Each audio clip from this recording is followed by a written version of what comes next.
Hello friends, welcome back to the tetrahedron chemistry classes.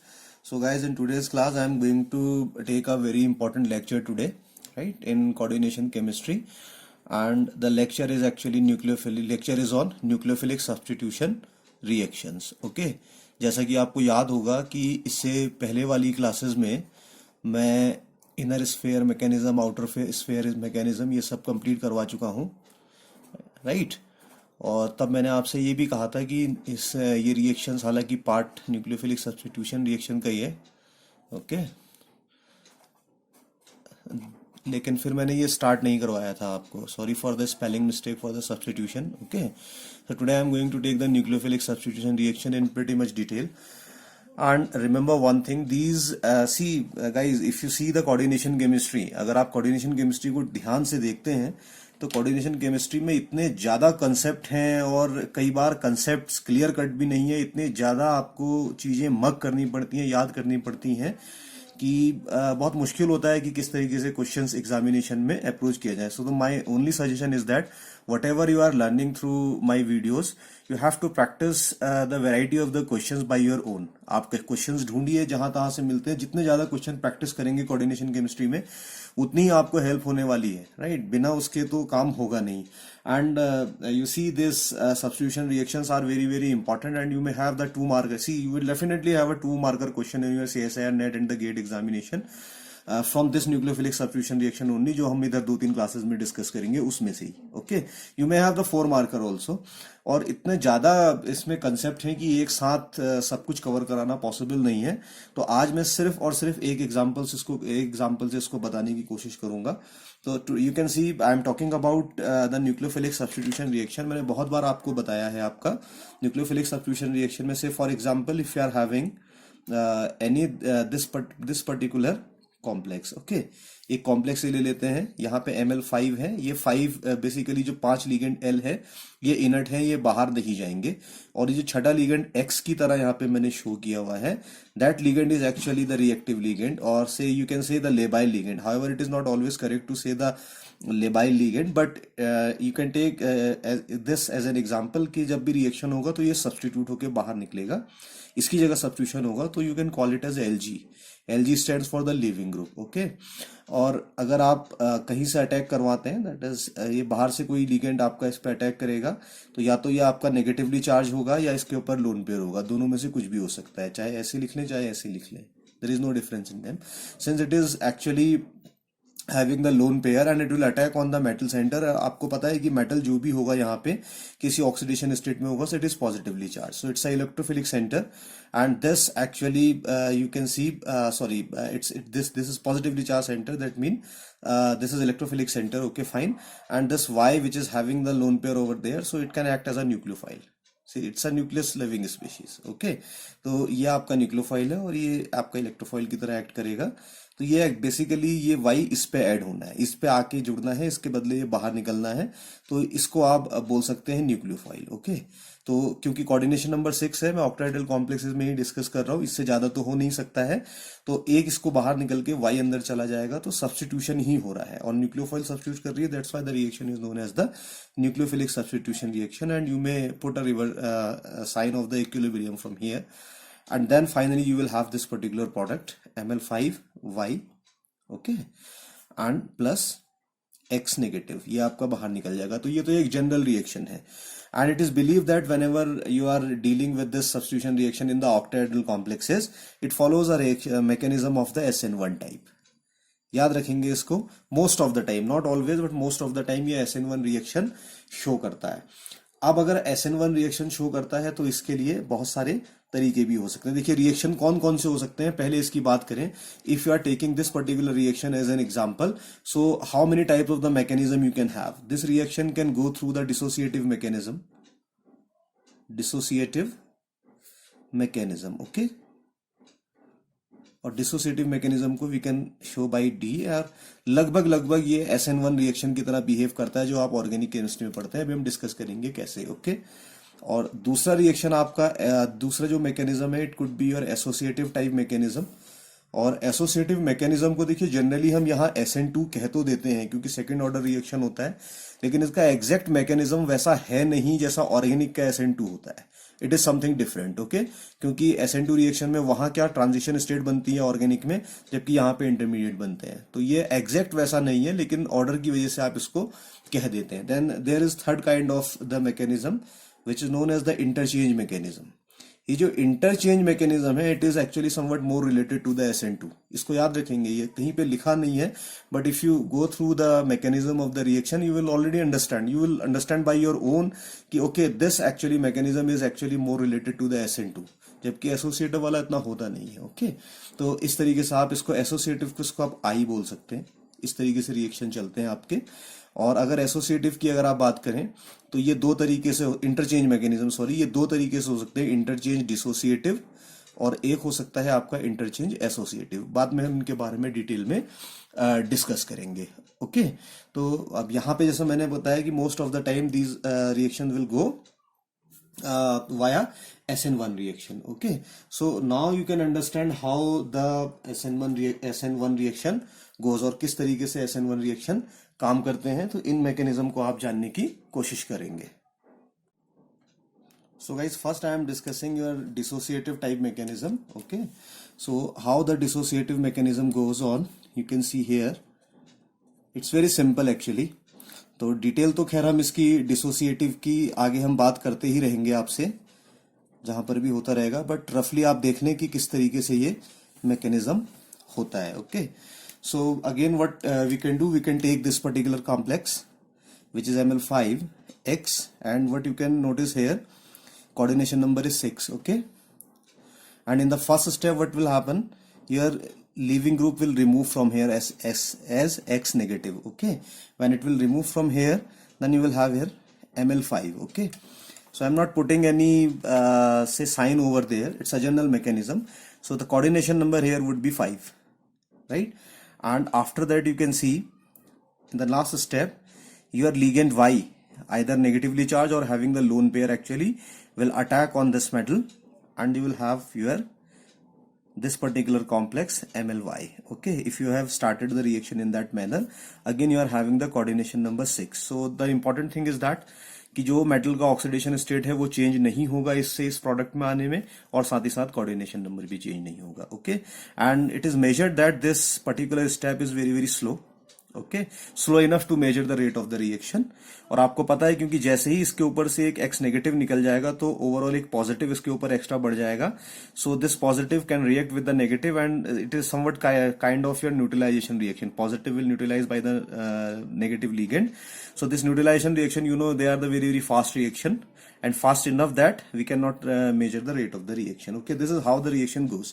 So since this is the slow step and we can measure the rate of the reaction with this particular step, so we can call it as the RDS or the rate determining step. Okay, and when your rate determining step is just like that, so you can write rate would be directly proportional to the concentration, molar concentration of your complex only. If you change this, right, proportionality sign into the equality one, then you will have here KD. So it's, you can write the KD or the K1, it doesn't matter, इससे कोई फर्क नहीं पड़ेगा, आप इसको कुछ भी लिखें यहाँ पे। ओके, तो बस याद रखिए कि ये फर्स्ट ऑर्डर रेट कांस्टेंट है, या इसको डिसोसिएशन कांस्टेंट या डिसोसिएटिव रेट कांस्टेंट के नाम से भी आप इसमें जानते हैं। Okay, this is the picture.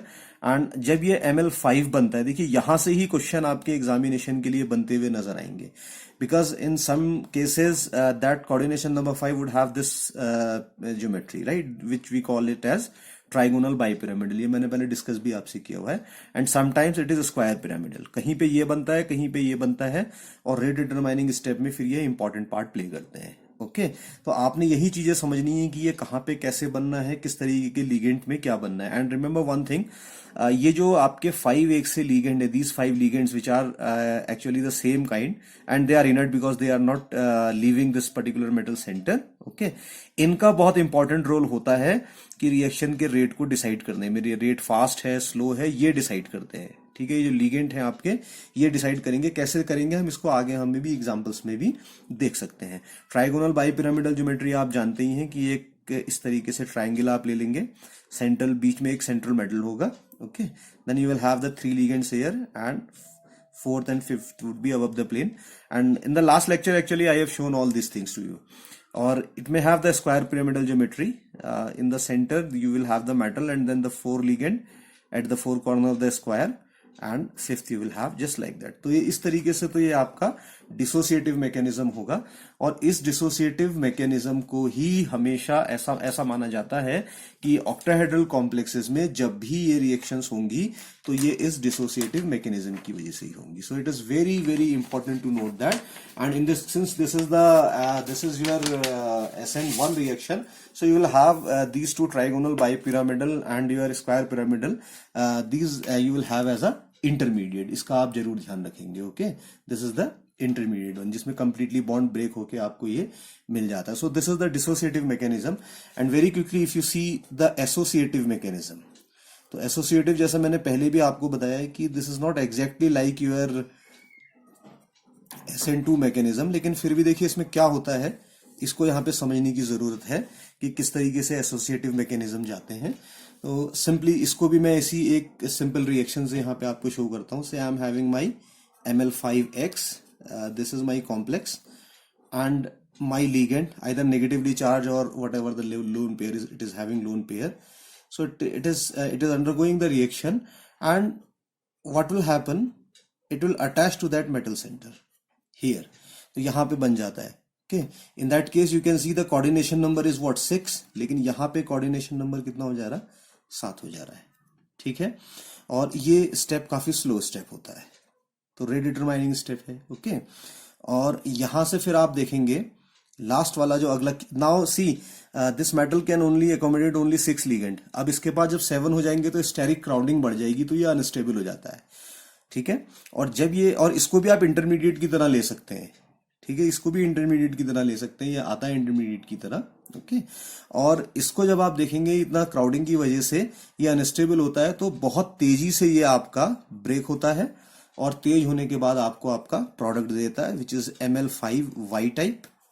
और यहां से जो X आपका है, सपोज मैं यहां लिख देता हूं, X as negatively charge species निकल जाता है। Again it will have this property of coordination number 6। इस तरीके से आप ले सकते हैं। ओके, अब देखिए यहाँ पे एक जो पॉइंट है जो आप ध्यान में रखेंगे, दिस ML5 जिसका कोऑर्डिनेशन नंबर 7 है, it can have the 2 kind of the geometries, right. और वो 2 ज्योमेट्री इसके पास क्या हो सकती है, इट में have the pentagonal bipyramidal. You will remember this thing. Okay, देखिए हालांकि बहुत कम केसेस में ये मैकेनिज्म आपको देखने के लिए मिलेगा ऑक्टाहेड्रल कॉम्प्लेक्सेस में, और इट में हैव द कैप्ड ऑक्टाहेड्रल। ये 2 तरीके की ज्योमेट्री इसमें पॉसिबल होती है। ठीक है, now if you go for the rate of that particular reaction, तो स्लो रिएक्शन आपकी कौन सी है, ये वाली है। और ये जो आपका y यहाँ पे लिया गया है, ये भी आपका इसी में इन्वॉल्व है। तो रिएक्शन का रेट कैसे आ गया, rate would be directly proportional to the concentration of that particular complex into the concentration of the y. Okay, so if you change the sign, then it will give you rate equals to Ka. Now this is association type of the mechanism, you can write the Ka, then ML5X, okay, and then y. तो ये आपका second order reaction नजर आता है। That's why I am calling this associate को, ये second order की वजह से ही ये SN2 टाइप का मैकेनिज्म बोल सकते हैं। अब ये ज्योमेट्रीज पेंटागोनल बाइपिरामिडल या कैप्ड जो आपकी ऑक्टाहेड्रल है, ये आप अपने आप से सीख सकते हैं। इनका ऐसा बहुत ज्यादा इंपॉर्टेंस यहाँ पे है नहीं, तो मैं इनको अभी यहाँ पे डिस्कस नहीं कर रहा हूँ। तो डिसोसिएटिव और एसोसिएटिव ये 2 तरीके के मैकेनिज्म होते हैं, इतना ध्यान रखेंगे आप इसका। Now very quickly I will move to the third type of your mechanism and say this is your interchange mechanism. Now I am looking for my interchange mechanism. So this is interchange mechanism. Okay, अब ये देखिए, अगर mechanism देखेंगे तो ये ज्यादा SN2 की तरह आपको नजर आता है।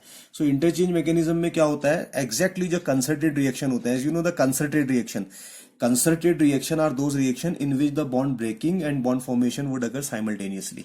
Okay, not necessarily the synchronizingly, लेकिन simultaneously। ठीक है, तो ऐसे रिएक्शन जिनमें बॉन्ड का टूटना, बॉन्ड का बनना एक साथ होता है। ठीक है, तो उसको आपको कंसर्टेड रिएक्शन कहते हैं, और ये इंटरचेंज वैसा ही रिएक्शन आपको, वैसा ही मैकेनिज्म शो करता है. So what is the meaning of saying that? से यू आर हैविंग योर से this particular complex MLY and से दिस इज X. ओके, इस तरीके से है ये आपका, and ML5 sorry, and this is X, and say I'm writing my ligand here, incoming ligand is Y, I'm writing it is here. तो क्या होता है कि बीच में ये ML5 आपका रहता है. ओके, और यहां से जैसे ही इधर की तरफ अप्रोच करके बॉन्ड बनाना धीरे धीरे शुरू करता है, ओके, वैसे ही ये धीरे धीरे बॉन्ड तोड़ना भी यहां से शुरू करता है. ओके, सो कोऑर्डिनेशन नंबर यहाँ पे 7 हो जाता है. तो इसको आप देखेंगे, ये वाला, इसको आप बोलते हैं TS, transition state. And you know the transition state is the property of your SN2 reaction, if you recall your organic reactions. तो वहां पे यही प्रॉपर्टीज की नजर आती हैं. Okay, now you can see this is the transition state and it is having this kind of the feature. The Y is actually starting to form a bond with the metal, and simultaneously the X actually would depart from here. ठीक, अब यहां से ऐसे करके finally जब last में reaction आएगा, then you will have what, ML5Y, और X आपका यहां से अलग निकल जाएगा. तो प्रोडक्ट वही बना. देखिए, कोऑर्डिनेशन नंबर 6 था, यहाँ पे भी कोऑर्डिनेशन नंबर 6 है. तो यहाँ पे कोऑर्डिनेट ट्रांजिशन स्टेट है, तो इसकी बात हम करेंगे नहीं. But as I told you, this interchange mechanism can go by 2 ways. So first step को it can go by this method, which I am calling it as ID, interchange dissociative.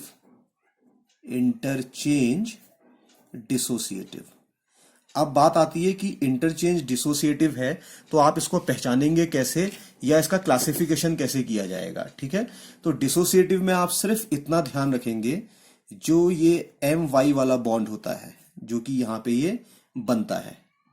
ठीक है, तो ये बनना शुरू होगा. और इसमें क्या देखेंगे कि ये आपका कंप्लीट रिमूवल, जो MX है, या आपका ये टूटना स्टार्ट होगा.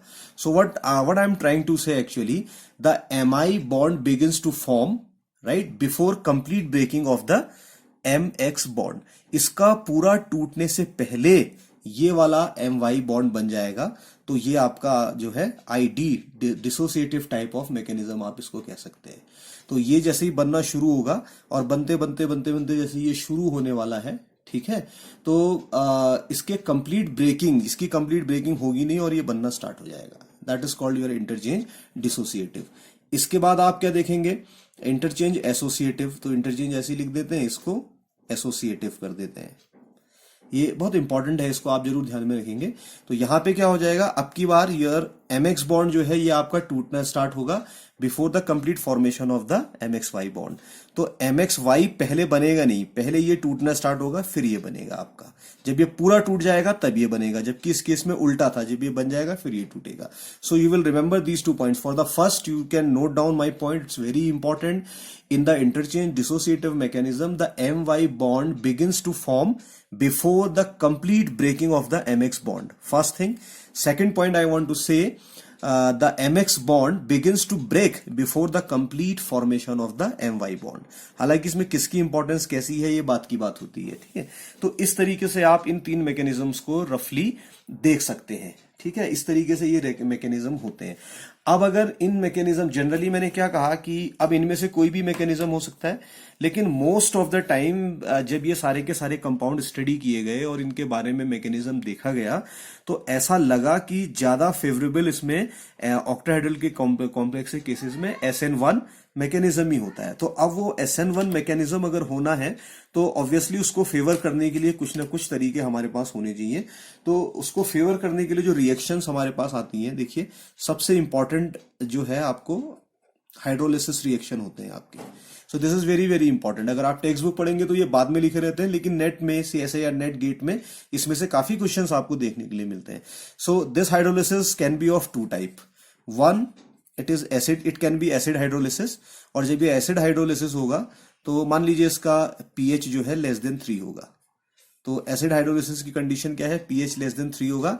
एंड व्हेन एसिड हाइड्रोलिसिस अगर, then this reaction is known as the aquation reaction. This reaction is known as the aquation reaction. And then you can have your basic hydrolysis. Okay, एक तो ये है. और दूसरा reaction जो इसको support करते हुए नजर आते हैं, दैट इज एनेशन रिएक्शन. एनेशन रिएक्शन से भी पता चलता है, क्योंकि ये भी क्या है, SN1 के थ्रू जा रहे हैं सारे के सारे, ठीक। और एनेशन रिएक्शन भी SN1 के थ्रू जाते हैं, हम इसको प्रूफ कर सकते हैं।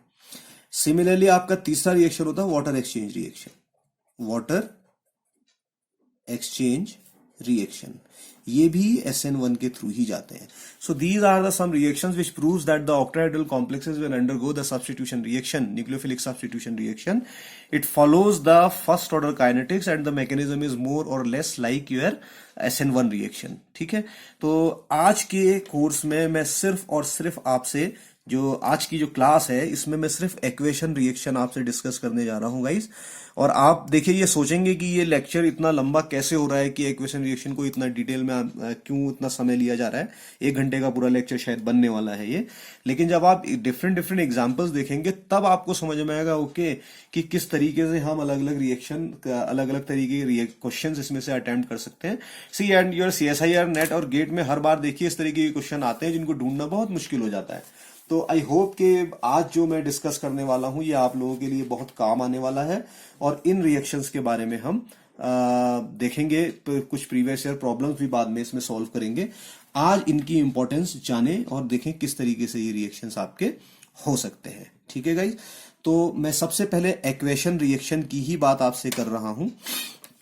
So I am writing here acid hydrolysis, acid hydrolysis. So I'm writing this as acid hydrolysis. Okay.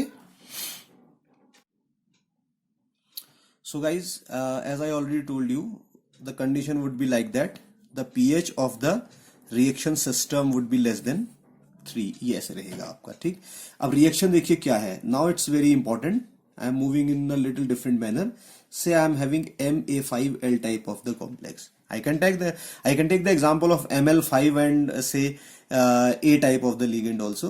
लेकिन L को मैं यहाँ पे इंटेंशनली इसलिए ले रहा हूँ क्योंकि लिविंग ग्रुप है, तो L से लिविंग ग्रुप आपको पता रहे, okay. And see aquation means acid hydrolysis आप इसका करेंगे, दैट मीन वाटर ने रिप्लेस करना है इस X लिगेंड को यहाँ से। So you will have this mechanism, से Ma5, not mechanism actually the product, ये ऐसे मिल जाएगा आपको, और लीविंग ग्रुप L अलग निकल जाएगा जो कि नेगेटिवली चार्ज होगा, ठीक है। अब देखिए यहां पे बहुत इंपॉर्टेंट एक पॉइंट नजर आता है। ये जो कॉम्प्लेक्सेस हैं, ऑक्टाहेड्रल कॉम्प्लेक्सेस के केसेस में आप देखेंगे ये जो लिगेंड हैं ये कैसे हो सकते हैं, ये लिगेंड कैसा भी हो सकता है। देखिए ये पाई एक्सेप्टर भी हो सकते हैं जो इनर्ट है, जो पार्टिसिपेट नहीं कर रहे हैं, they could be pi acceptor, और ये पाई डोनर भी हो सकते हैं। और कई बार ये पाई एक्सेप्टर पाई डोनर कुछ ना होंगे तो ये सिग्मा डोनर भी हो सकते हैं। So in all the cases actually the mechanism and the rate of the reaction would be quite different in that case. तो अब देखिए ये जो एक्वेशन रिएक्शन है मैं इसकी हेल्प से प्रूफ करूंगा कि कैसे ये आपका फर्स्ट ऑर्डर काइनेटिक्स फॉलो करते हैं, ओके। तो यहां पे आप सबसे पहले फोकस करें मेरे इस पॉइंट पे, से I am having Ma5L type of the ligand, I am reacting this with H2O and say I'm forming this Ma5H2O with the liberation of L. So it can go either through SN1 or it can go through either SN2, right? अब मान लीजिए मैं इसको SN1 के through लेके जाता हूँ। Say if it is following the SN1 reaction, obviously पहला स्टेप स्लो होगा जो मैंने बताया, and it will form the Ma5 plus L type of the species, and after that यहाँ से जो आपका water ligand है दिस H2O, ओके, और ये H2O फिर इसके ऊपर अटैक करेगा और आपको आपका प्रोडक्ट मिल जाएगा Ma5H2O। मान लीजिए ये है आपका, कैसा फॉलो किया SN1, and if it is following the SN1 reaction तो रेट क्या हो जाएगा, स्लो स्टेप यही है, रेट डिटरमाइनिंग कंसंट्रेशन इसके डायरेक्टली प्रोपोर्शनल किसके होगा, Ma5L के डायरेक्टली प्रोपोर्शनल होगा, फर्स्ट ऑर्डर रिएक्शन है। So rate equals to K, D लिख लें, 1 लिख लें, वट एवर, उससे कोई फर्क नहीं पड़ता, या सिंपल के भी छोड़ दें। So you can write it as Ma5L, ये मिल गया आपका। तो ये आपका फर्स्ट ऑर्डर रिएक्शन हो गया। अब मान लीजिए यही रिएक्शन का मैकेनिज्म Ml5L है, सॉरी मान लीजिए Ma5L है, और अब की बार ये एसोसिएटिव के थ्रू जाता है, SN2 के थ्रू, ठीक। और जैसे ही ये SN2 के थ्रू के जाएगा, तो फिर क्या होगा इस केस में, say I am taking H2O here और you are having your product Ma5H2O, okay, और ये लिगेंड अलग निकल गया।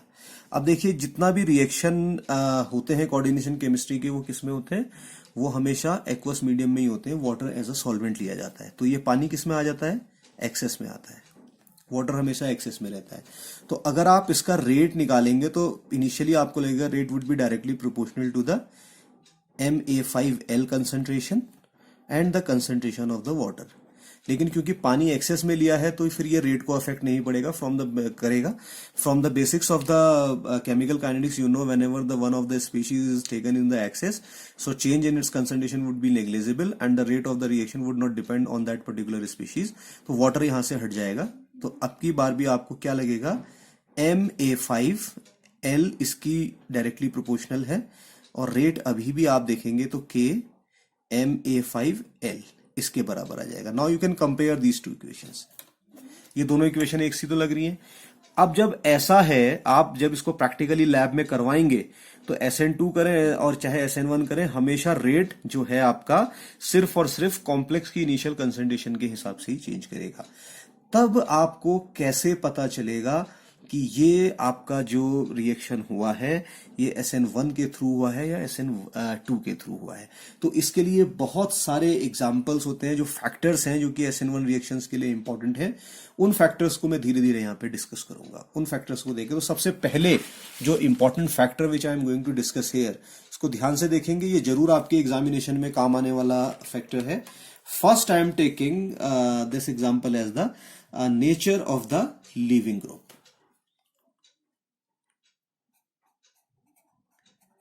Nature of, so I am writing Lg where Lg stands for the living group। अब देखिए इसको समझाने के लिए मैं आपको सिर्फ दो एग्जांपल देता हूं। से मान लीजिए आई am having this particular complex, ammonia यहां पर है और 4 लिगेंड है, 2 क्लोरीन यहां पे मैंने लगा रखे हैं, okay, and a positive charge over there, यहां पे एक पॉजिटिव लगा देते हैं। एक दूसरा कॉम्प्लेक्स ले लेते हैं, say I am having this particular complex NH3 whole twice, okay, and it is having I2, okay, and again a positive is over there। अब आपको मालूम है if you compare your say Cl negative and your I negative, तो I negative का size बड़ा है, size बड़ा होने की वजह से it can very easily accommodate this negative charge over there, that means this I is the better leaving group than your chlorine। तो ज्यादा better leaving group कौन है, यही है आपका आयोडीन। अब बेटर लिविंग ग्रुप की होने की वजह से क्या होता है कि ये बहुत तेजी से पहले स्टेप में आपका जो है आयनाइज होके बाहर निकलेगा। अगर आप पहले स्टेप की बात करें जो कि आपका स्लो स्टेप है और जिसमें आपका I नेगेटिव बाहर निकलेगा, sorry it should be 4 sorry, okay, तब आपको क्या मिलेगा, CO NH3 4 एंड I, ये स्पीशीज आपको मिलेगी इस तरीके से, ओके। अब जब I यहां से एक नेगेटिव आपका लिगेंड बाहर निकल जाएगा, कोबाल्ट को 3 होना है तो you will have the 2 positive over there, okay. अब ऐसे ही यहां से भी अगर आपका माइनस क्लोरीन बाहर निकलेगा, it would be the slow step, तो आपको क्या मिलेगा, CO NH3 4 Cl 2 पॉजिटिव, ये मिल गया, okay. Now you can clearly observe, you can C this actually penta coordinated species we are having where we are having the coordination number 5, ये आपकी form होती है और ये किस में फॉर्म होती है, SN1 मैकेनिज्म में। अगर ये रिएक्शन SN1 मैकेनिज्म फॉलो कर रहा है, if it is following that particular mechanism, then there should be the increased rate of this particular complex towards your reaction। और ऐसा होता भी है कि A वाले कॉम्प्लेक्स का रेट बहुत ज्यादा होता है, ठीक है। अब देखिए इसका सॉरी ये I, इसका रिएक्शन का रेट इसका काफी ज्यादा होता है, रेट कांस्टेंट इसके लिए ज्यादा है, तो इसका सीधा सा मतलब क्या है कि ठीक है I निकल के ये स्पीशीज बना रहा होगा and I is a better leaving group, that's why it is forming very very fast and the rate of the reaction is very very high for this particular complex. तो हमेशा आप ध्यान रखेंगे जब भी आप लिविंग ग्रुप को change करते रहेंगे तो रिएक्शन के रेट पे अगर फर्क आ रहा है, दैट मीन तो वो इंडिकेट करेगा कि वाकई ये फर्स्ट ऑर्डर रिएक्शन है। अब आपको मालूम है कि जो लीविंग ग्रुप एबिलिटी है, if you see the leaving group ability say, for example you are having NO3 negative, you are having I negative, you are having Br negative, you are having Cl negative, okay, and then you have F negative, right, and then you can have NCS negative. ये सब है। सबसे बढ़िया leaving group nitrate है, followed by the iodide, then the bromide, then the chloride and then the fluoride and lastly आपका NCS। तो fluorine वगैरह को तो फ्लोराइड वगैरह को तो लेते भी नहीं है क्योंकि ये बहुत बढ़िया लीविंग ग्रुप नहीं है। तो जब लीविंग ग्रुप की एबिलिटी आप देखें बेस्ट यही है, ये इसका हाई एंड है, तो इसके लिए रेट ऑफ द रिएक्शन सबसे ज्यादा होना चाहिए, फॉलोड बाय दिस वन। इसके लिए कम होना चाहिए, इसके लिए और कम होना चाहिए। और यहाँ के एग्जाम्पल में आपने इन दोनों को ही देखा है। तो रेट किसके लिए ज्यादा होना चाहिए? इसके लिए। And it is found that the rate of the reaction would be very very high for this particular one. Okay, अगर ये SN2 फॉलो करता तब आपको लिविंग ग्रुप चेंज करने पे कोई फर्क नहीं पड़ना चाहिए था, क्योंकि आपका SN2 में कोई लिगेंड बाहर निकल के जाता ही नहीं है, जैसे कि आपने इससे पहले वाले लेक्चर में या इससे पहले वाले पार्ट में आपने देखा है, राइट। तो इस तरीके से आप इसको समझ सकते हैं। And one more very interesting example you can take, say for example you are having these complex, say these ligands CF3COO negative, ये लिगेंड हो सकता है। Then you can take your CCl3COO negative, ये भी हो सकता है। Then you can take CHCl2COO negative, ये भी ले सकते हैं। या फिर आप ले सकते हैं CH2ClCOO नेगेटिव, ये भी ले सकते हैं। या आप ले सकते हैं CH3CH2COO नेगेटिव। मान लीजिए इतने सारे आपके पास लिगेंड्स हैं जो कि आपका रिप्लेस करने हैं इन कॉम्प्लेक्स से, ठीक है। फॉर एग्जाम्पल कि इसी कॉम्प्लेक्स को, आई डोंट नो कि ये लैब में बनेगा नहीं बनेगा, but I am writing in that manner से, इस तरीके से आपका ये है। और यहां से मैं इसको NH3 कर देता हूं और ये लिगेंड लगा देता हूं CF3COO negative, okay.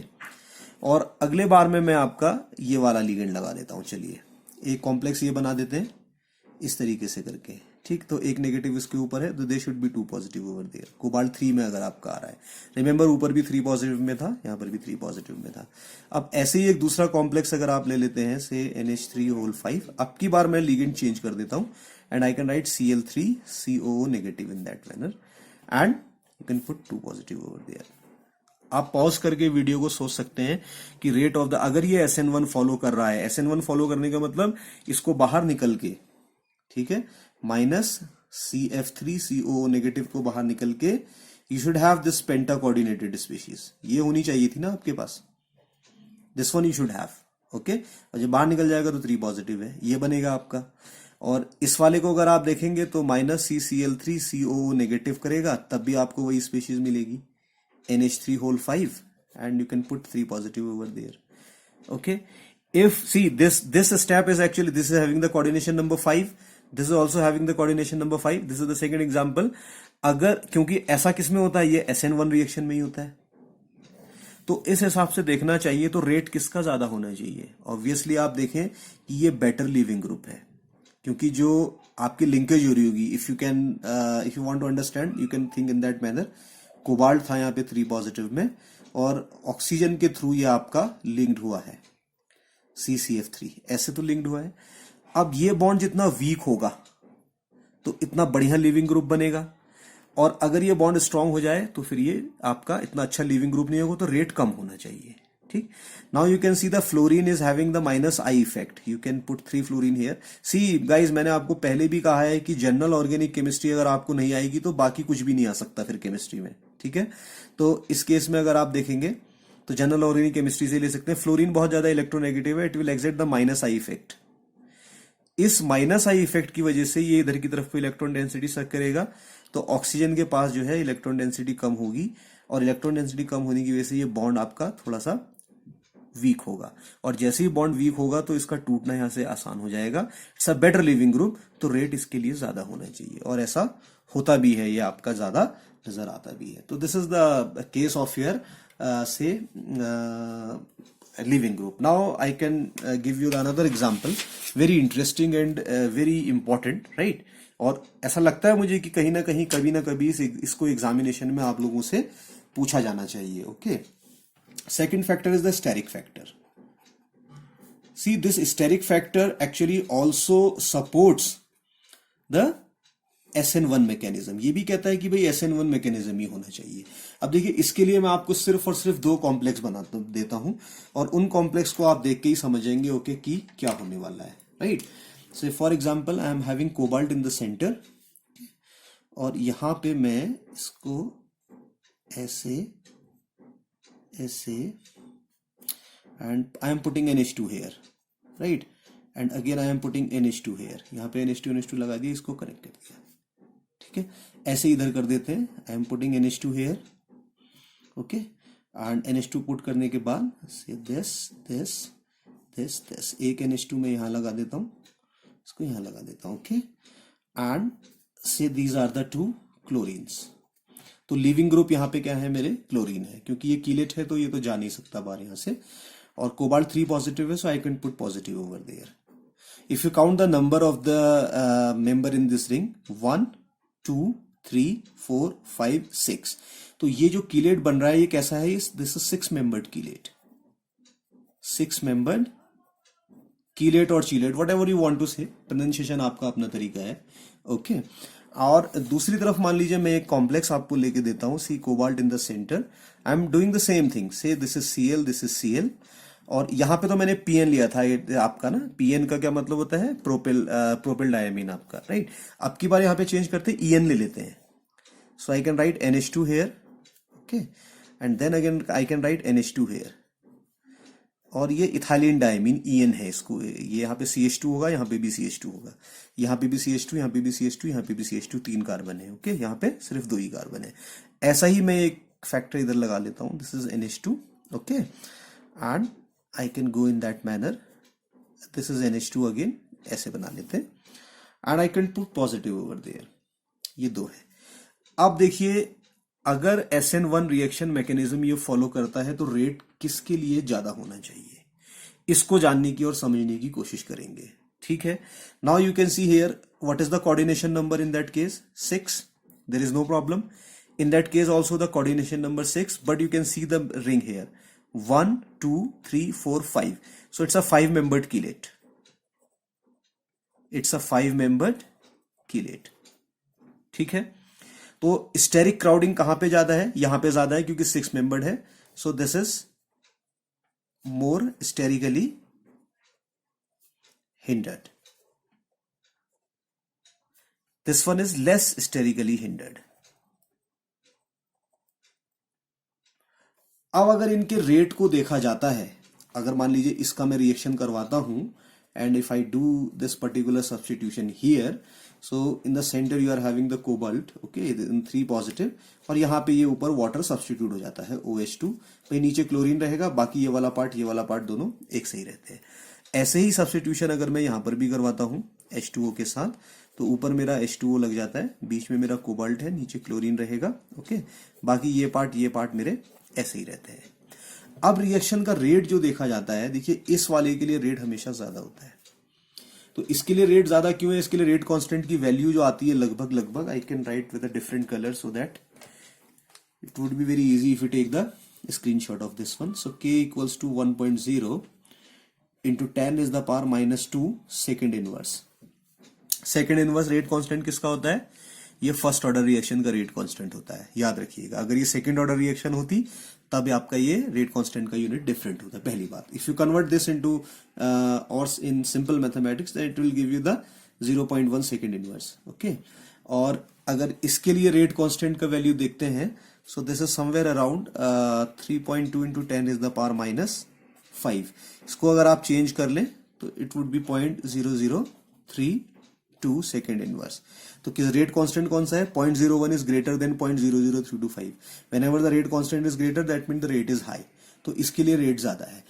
Now what explanation you can give, explanation इसके लिए बहुत आसान है। देखिए अगर ये SN2 mechanism follow, see if this would have been followed your SN2 mechanism, तब क्या होता आपका कि ये जो H2O है आपका ये यहां पे आता, लेकिन इतनी ज्यादा स्टेरिक क्राउडिंग है कि ये छठे लिगेंड को एकोमोडेट ही नहीं कर पाएगा। जब ये सातवें लिगेंड को एकोमोडेट नहीं कर पाएगा, और जब ये सातवें को नहीं कर पाएगा तो फिर ये SN2 में क्यों जाएगा, ठीक है, पहली बात, ठीक है। ऐसे ही यहां पे भी देखिए क्राउडिंग तो यहां पर भी है, अगर आएगा H2O यहाँ से, तो क्राउडिंग की वजह से यहाँ पर भी वो नहीं आना चाहेगा, लेकिन क्योंकि क्राउडिंग यहाँ पे ज्यादा है 6 मेंबर ड्रिंक कीलेट की वजह से, तो वाटर को ये एक्सेप्ट नहीं करेगा, क्योंकि ये इससे ज्यादा कोऑर्डिनेशन नंबर नहीं बढ़ाएगा। ठीक, और फर्दर ये तो है SN2 नहीं देगा, अब SN1 देगा। इसका क्या प्रूफ है? देखिए, क्योंकि ये ऑलरेडी बहुत स्टेरिकली क्राउडेड है, और जैसे ही ये यहां से एक क्लोरीन लिबरेट करेगा SN1 के थ्रू आके, मान लीजिए अगर ये आपका SN1 थ्रू के आ रहा है and Cl is liberating like this one, so this would be your intermediate, just like that। ठीक है, यहाँ पे NH2 रहेंगे, यहाँ पे भी NH2 रहेगा, यहाँ पे भी NH2 रहेगा, और यहाँ पे भी NH2 रहेगा, और नीचे क्लोरीन रहेगा। Okay, end of course it will have not 2 positive. तो देखिए यहाँ पे स्टेरिक क्राउडिंग कम हो रही ना एक के निकलने के लिए, सो ये ज्यादा कंफर्टेबल किसमें होगा? अपनी स्टेरिक क्राउडिंग को कम करने के लिए होगा, और जब ये अपनी स्टेरिक क्राउडिंग को कम करेगा, उस केस में आप बहुत आसानी से देख सकते हैं कि ये SN1 रिएक्शन मैकेनिज्म को फॉलो करता हुआ नजर आता है। और यही रीजन है, द मोमेंट सी आप ये क्राउडिंग बढ़ाते रहिए, आप यहाँ पे अगर जितनी ज्यादा क्राउडिंग बढ़ाएंगे रेट उतना ज्यादा बढ़ता जाएगा। क्यों? क्योंकि क्राउडिंग को खत्म करने के लिए ये तुरंत से SN1 मैकेनिज्म के थ्रू एक लिगेंड कम करके इस स्टेज में आना चाहेगा जहां पे कि इसकी स्टेरिक क्राउडिंग कम है। So if you continue to increase the bulk of these ligands, then the rate of the reaction would be very very high। okay, this indicates okay the reaction is going through the SN1 mechanism but not through the SN2 mechanism। ठीक है, इतनी बात समझ में आती है। See in all this cases, see you are taking H2O here, what आप hydration करवा रहे हैं, और ये आपके जो लिगेंड्स हैं ये सारे के सारे न्यूट्रल लिगेंड एक तरीके के हैं, और ना तो ये पाई डोनर है ना ये पाई एक्सेप्टर है, याद रखिए, ना तो ये EN ना PN, ये भी पाई एक्सेप्टर पाई डोनर कुछ नहीं है। And similarly if you take the example of this one, okay, तो ये वाले जो लग रहे हैं ये भी पाई एक्सेप्टर पाई डोनर कुछ नहीं है, तो ये एग्जांपल आप ऐसे समझ सकते हैं।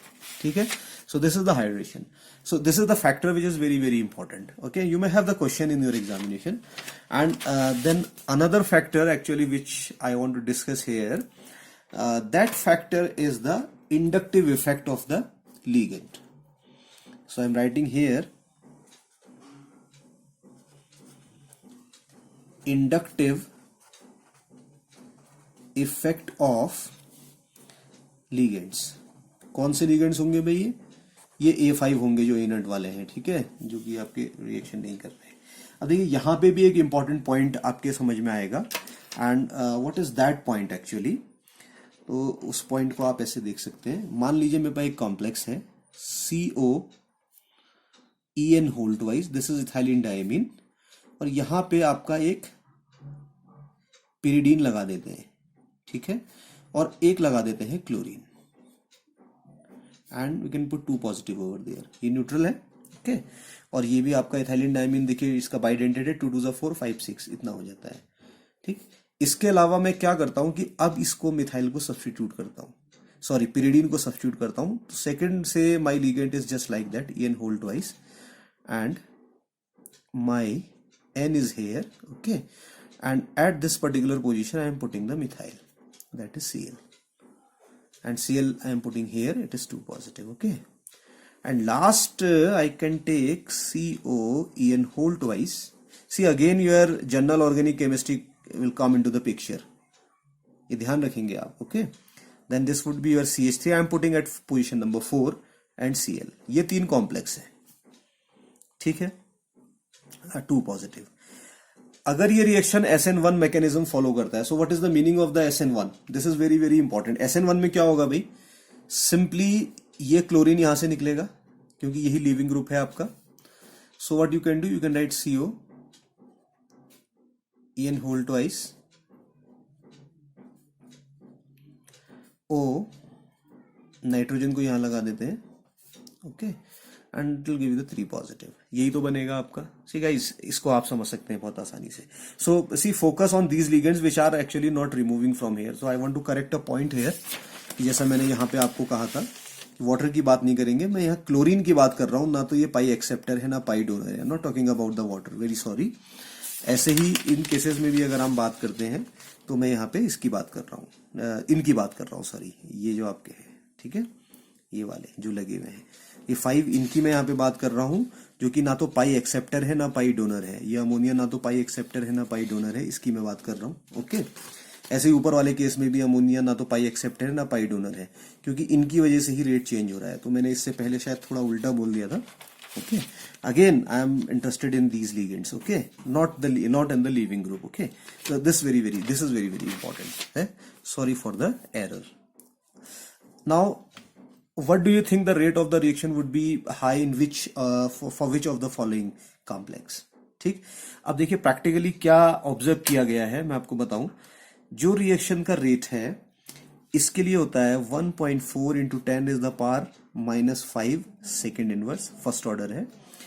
इसके लिए रिएक्शन का रेट है 1.3 into 10 is the power -5 second inverse, और इस वाले के लिए जो रिएक्शन का रेट है वो है 1.1 into 10 is the power -5 second inverse. देखिए इंडक्टिव इफेक्ट बहुत इंपॉर्टेंट इफेक्ट नहीं है, क्योंकि सिर्फ इलेक्ट्रॉन, इंपॉर्टेंट का मतलब इफेक्टिव बहुत ज्यादा नहीं है when you compare your inductive effect with your से रेजोनेंस एंड हाइपर कंजुगेशन।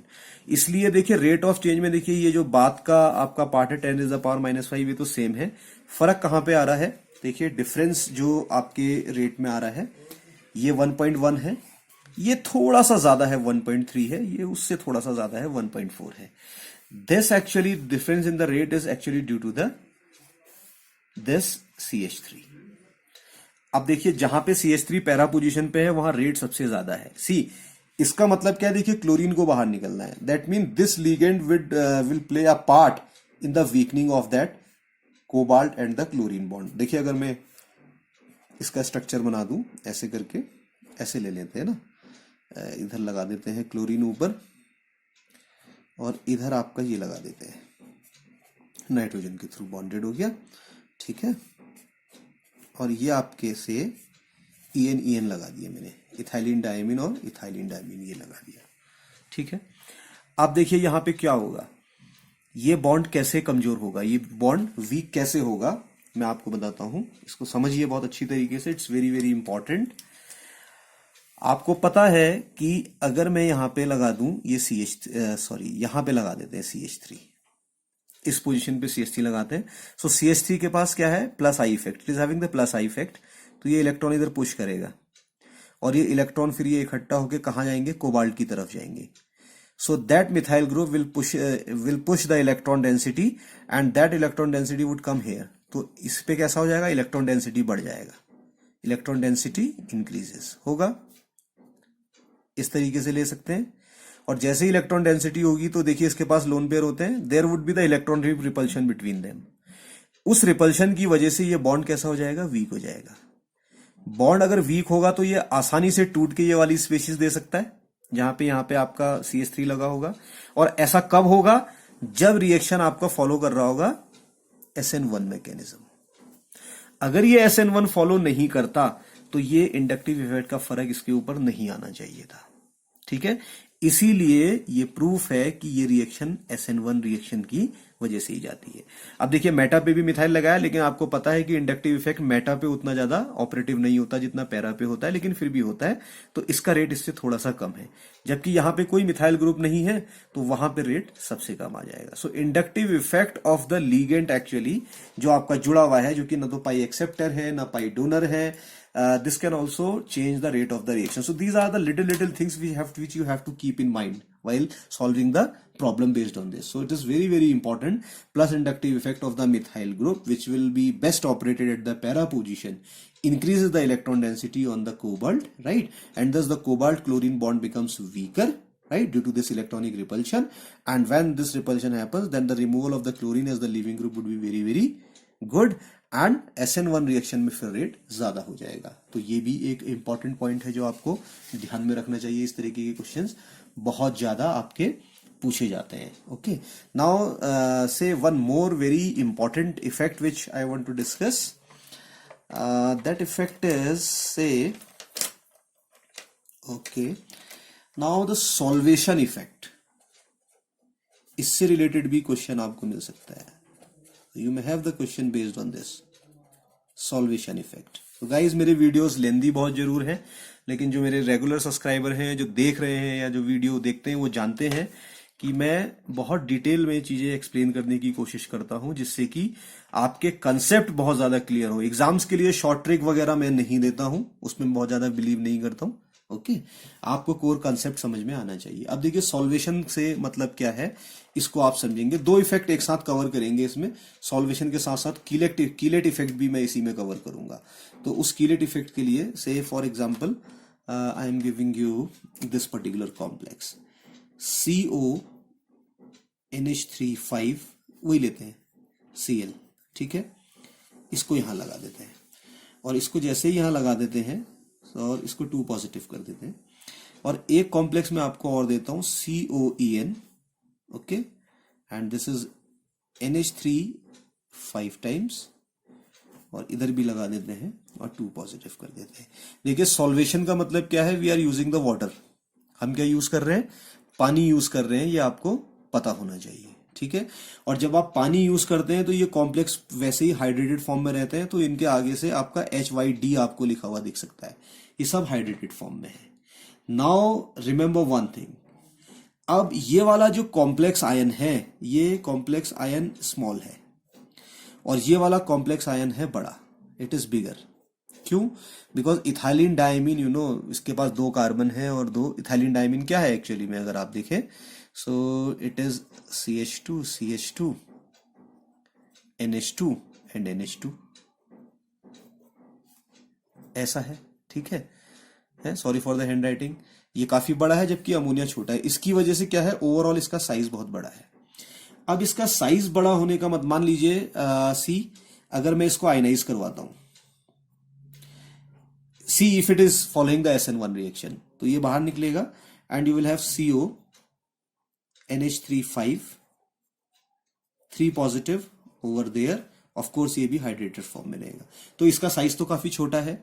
तो इसका साइज छोटा होने की वजह से क्या होता है, इसकी सराउंडिंग में बहुत सारे वाटर मॉलिक्यूल आ जाते हैं, H2O H2O H2O H2O H2O H2O H2O, बहुत सारे H2O। और गाइज अगर आप लोगों ने मेरा SN1 SN2 रिएक्शन ऑर्गेनिक पे अगर मेरा देखा है वीडियो, ठीक, तो वहां मैंने बताया है कि जब भी इस तरीके से वहां कार्बोकेटायन बनते थे तो उनको स्टेबलाइज कौन करता है, ये वाटर मॉलिक्यूल, जो सॉल्वेंट मॉलिक्यूल है वो स्टेबलाइज करते हैं। Higher the number of the water molecules around the cation, higher would be the stabilization. Since this is very small in size, so large number of the water molecules can actually they can cover actually this complex. तो water molecule बहुत ज्यादा, so it will get the maximum stabilization through hydration. It will get maximum stabilization through hydration. Okay, तो इसका stabilisation maximum हो रहा है, ठीक। जबकि इसका साइज काफी बड़ा है, तो इसका साइज बड़ा होने की वजह से क्या होगा, यहां पे जो वाटर मॉलिक्यूल आएंगे, से फॉर एग्जांपल अगर ये बहुत बड़ा हो जाएगा तो इसकी सरफेस पे मान लीजिए बहुत कम, मान लीजिए ये इस तरीके से कॉम्प्लेक्स मैंने ये रख दिया है आपका, ये वाला CO NH3 4, sorry it should be 4, नहीं it should be not 4 actually, 2 3 3, it should be 3, okay, तो इट शुड बी 3, ये भी 3 होना चाहिए यहाँ पर भी। ये हो गया, एक आपका EN हो गया। ये काफी बड़ा होगा तो इसके पास वाटर मॉलिक्यूल काफी कम होंगे, so it will not be it this complex due to its bigger size is not very much stabilize by the water of hydration. और ये जब ज्यादा स्टेबलाइज हो जाएगा तो बहुत आसानी से इसके बाद ये क्या कर सकता है, very easily it can accommodate water whatever the ligand you are giving to it, okay. तो ये आपका जो कॉम्प्लेक्स बना के देगा CO NH3 होल 5 H2, तो इसके लिए रेट ऑफ रिएक्शन बहुत ज्यादा होता है, क्यों, क्योंकि इसका स्टेबलाइजेशन ज्यादा मिल रहा है। और ये स्टेबलाइजेशन फीचर किसका है, ये SN1 रिएक्शन का फीचर है।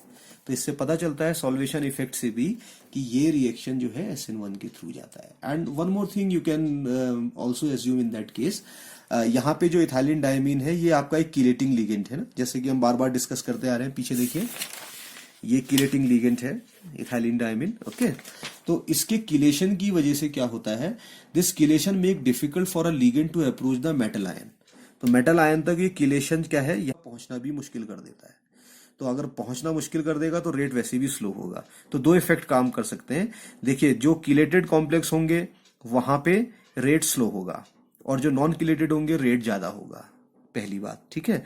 और दूसरी चीज मैंने सॉल्वेंट वाला आपको बताया। So this is the case जब आपके पास ना तो पाई डोनर है और ना ही आपके पास पाई एक्सेप्टर है, ये तो तब के केस है। So guys, in this equation reaction, my last factor which can affect the rate of the reaction when your ligand is simply the sigma donor type of the ligands, right? तो वो जो effect आपका है वो है आपका charge of the complex. अब अपनी किताबें अगर देखेंगे, बुक्स में, लिटरेचर में, तो ये आपको शुरू में ही दिया रहता है कि जो कॉम्प्लेक्स में चार्ज है ये भी रेट को अफेक्ट करता है, बट इसको मैं लास्ट में इसमें ले रहा हूँ because I am not satisfied with the explanation which I given in the text book. वो मेरे बहुत ज़्यादा समझ में नहीं आया, but because it is there in the text book and you may have the question in your examination, that's why I am putting that particular factor also here in that case, but frankly speaking I am not satisfied with the explanation. Okay, so say for example you are having the two complex, first one say is your COEN whole twice and Cl2, right? So this is the complex and one positive is over there. Okay, and then say you are having COEN whole twice, Cl and say H2O.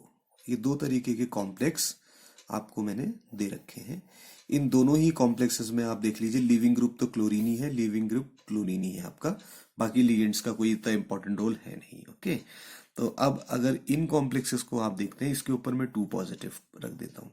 So if you major the rate of these two, right, so the complex actually which is having the lower positive charge over there, okay, this would proceed faster, so rate would be faster for the complex which have a low positive charge over there, और जिसके ऊपर आपका ज्यादा positive charge है वो उसके लिए rate हमेशा कम पाया जाता है। ऐसा अक्सर किताबों में ये रेफरेंस लिखा हुआ है, ठीक है।